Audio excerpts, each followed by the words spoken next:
Good morning friends. I hope आप सब अच्छे होंगे। आपका स्वागत है आपके अपने YouTube channel current affairs for exam में। चलिए आज दिनांक 10/3/2024 की प्रश्नावली शुरू करते हैं। हाल ही में किस देश में भारतीय वाणिज्य दूतावास ने ब्लू कॉलर श्रमिकों के लिए बीमा पैकेज पेश किया है? संयुक्त अरब अमीरात, सऊदी अरब, इजराइल, कतर। इसका सही जवाब है संयुक्त अरब अमीरात।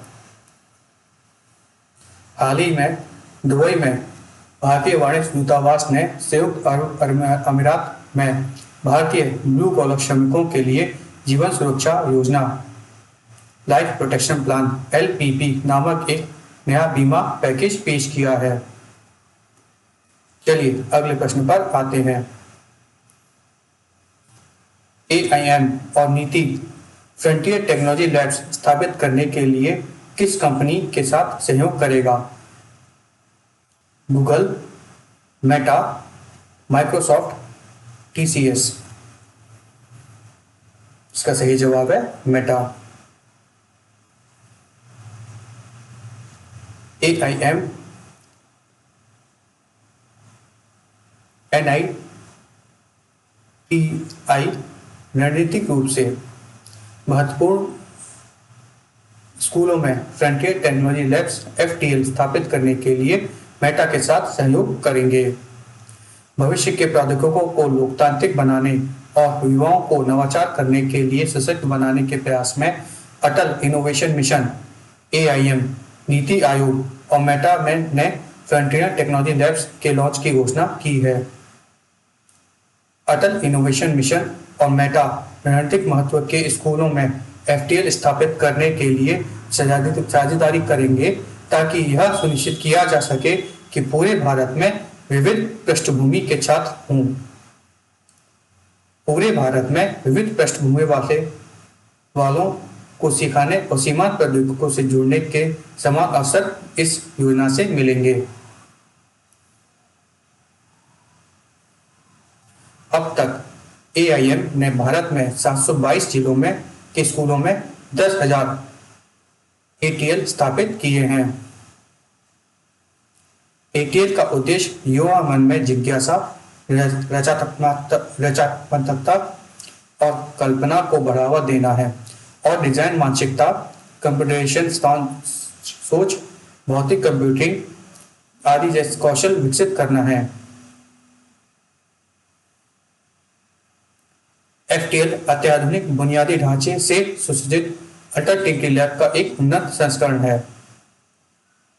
इसमें छात्रों को artificial intelligence, augmented and virtual reality, blockchain, cyber security, robotics, 3D printing और इंटरनेट ऑफ थिंग्स जैसे तकनीकी का उपयोग करने और नवाचार करने के लिए सशक्त बनाने के लिए टिंकरिंग लैब के सभी घटक शामिल हैं।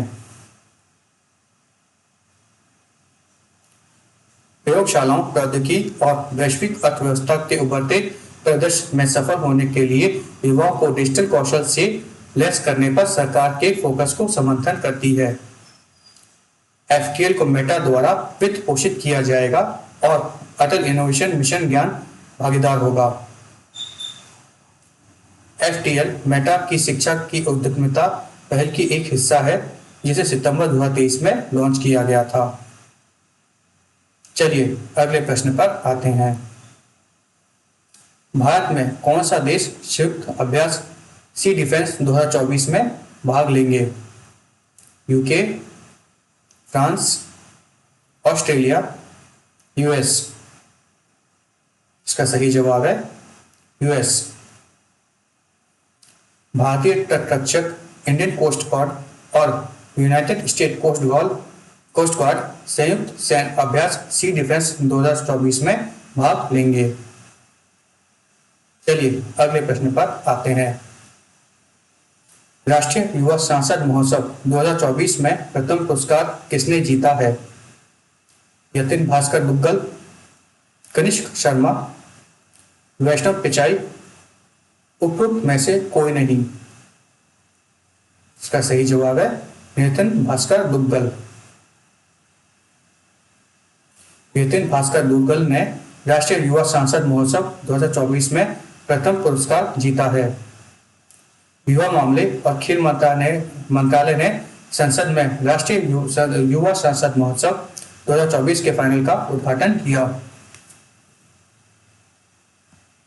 इस वर्ष राष्ट्रीय युवा सांसद का आयोजन युवा आवाजें राष्ट्र परिवर्तन के लिए जुड़ाव और सशक्तिकरण विषय पर आधारित किया जा रहा था, जिसे हम इंग्लिश में young voices engage and empower for national transformation कहेंगे। युवा मामले में और खेल मंत्रालय नेहरू युवा केंद्र और राष्ट्रीय सेवा योजना के माध्यम से युवा सांसद का आयोजन कर रहा है। जिला युवा सांसद, राज्य युवा सांसद और राष्ट्रीय युवा सांसद। इन युवा सांसदों का उद्देश्य लोकतंत्र की जड़ों को मजबूत करना है, अनुशासन, दूसरों के दृष्टिकोण के प्रति सहनशीलता की स्वस्थ आदतें विकसित करना और युवाओं को संसद की प्रथाओं और प्रक्रियाओं के बारे में जानने में सक्षम करना है। चलिए अगले प्रश्न पर आते हैं। नेशनल क्रिएटर्स अवार्ड 2024 किसने प्रदान किया था? श्री नरेंद्र मोदी जी, श्री अमित शाह जी, श्री धर्मेंद्र प्रधान जी अथवा श्री अनुराग ठाकुर जी। इसका सही जवाब है श्री नरेंद्र मोदी जी। श्री नरेंद्र मोदी जी ने राष्ट्रीय प्रश्नोत्तर पुरस्कार 2024 प्रदान किया। यह पुरस्कार विभिन्न श्रेणियों में युवा प्रतिभाओं को पहचानने के लिए दिए गए। सामाजिक परिवर्तन के लिए सर्वश्रेष्ठ रचनाकार का पुरस्कार श्री जय किशोरी जी को दिया गया। सर्वश्रेष्ठ अंतर्राष्ट्रीय रचनाकार का पुरस्कार ड्रू हिक्स को प्रदान किया गया। डिसरप्टर ऑफ द ईयर का पुरस्कार रणवीर अलाहाबादिया को दिया गया। पुरुष वर्ग में मोस्ट क्रिएटिव क्रिएटर का पुरस्कार आरजे रौनक को दिया गया। महिला वर्ग में मोस्ट क्रिएटिव क्रिएटर का पुरस्कार श्री श्रद्धा जैन को दिया गया। चलिए अगले प्रश्न पर आते हैं।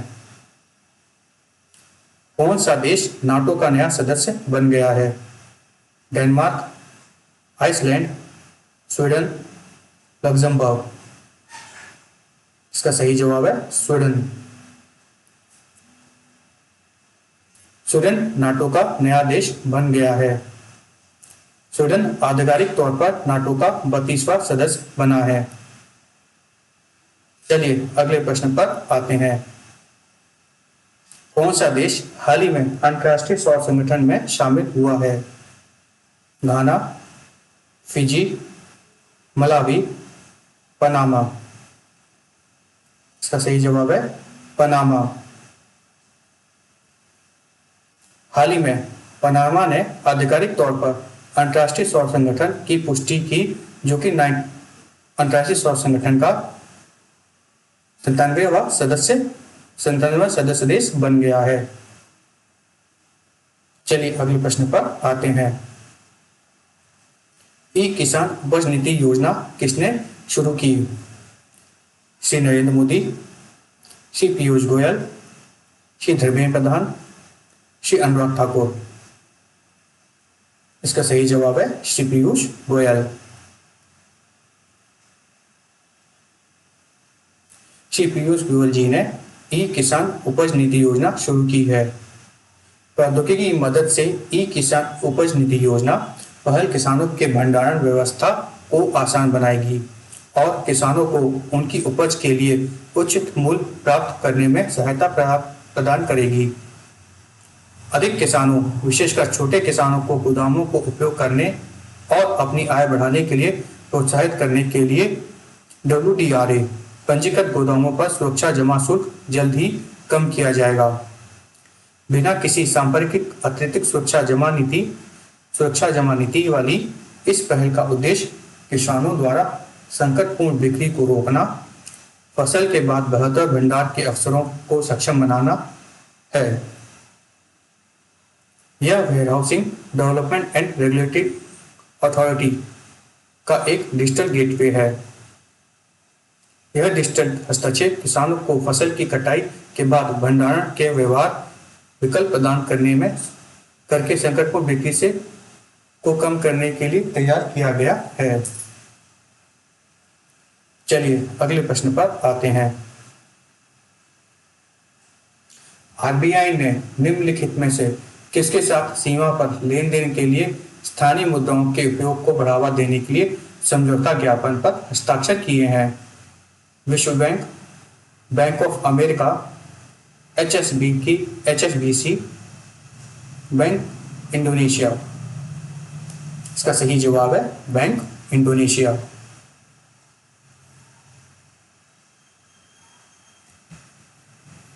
हाल ही में आरबीआई ने बैंक इंडोनेशिया के साथ स्थानीय मुद्राओं के उपयोग को बढ़ावा देने के लिए एक रूपरेखा स्थापित करने के लिए मुंबई में एक ज्ञापन पर हस्ताक्षर किए।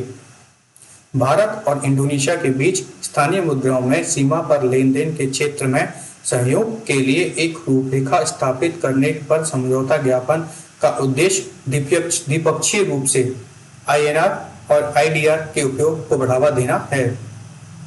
आरबीआई ने कहा कि अंततः भारत और इंडोनेशिया के बीच का बढ़ावा देने के लिए साथ साथ वित्तीय एकीकरण को गहरा करने के और भारत और इंडोनेशिया के बीच लंबे ऐतिहासिक, सांस्कृतिक और आर्थिक संबंधों को मजबूत करने में यह योगदान प्रदान करेगा। चलिए अगले प्रश्न पर आते हैं।